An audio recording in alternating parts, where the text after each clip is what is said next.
I'm Jane Kupersmith. I'm co-owner and co-founder of Hopscotch Coffee and Rainbow Bakery.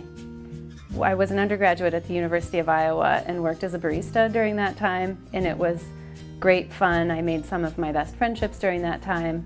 After I had my son in 2010, I left my job at Indiana University, and as I talked to my husband about what career moves might make sense, he kept saying, well, you talk an awful lot about the shop you worked at in Iowa City, and that seems to have been a really important time, and you really loved that work. I got a small roaster. I roasted coffee on my front porch. My friends and family would come buy the coffee. They thought that it was a good product, and as I did that, I was learning the ins and outs of the chemistry. I love my job for a variety of reasons. I think my favorite part about it is just the diversity in what I do every day.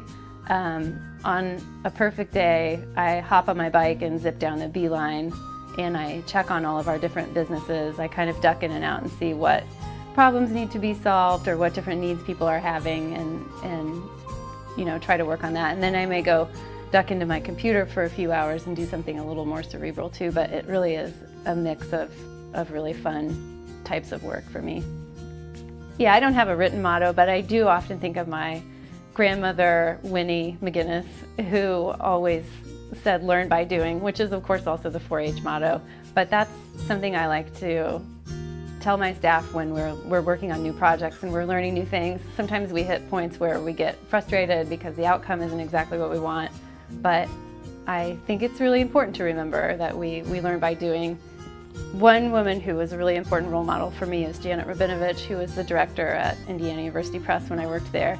And she was just a consummate intellectual while also being a really empathetic and kind boss, but also tough as nails in the boardroom when we were negotiating contracts or when she was giving feedback. And so I think she just exemplified kind of a really great balance of characteristics that make a great leader.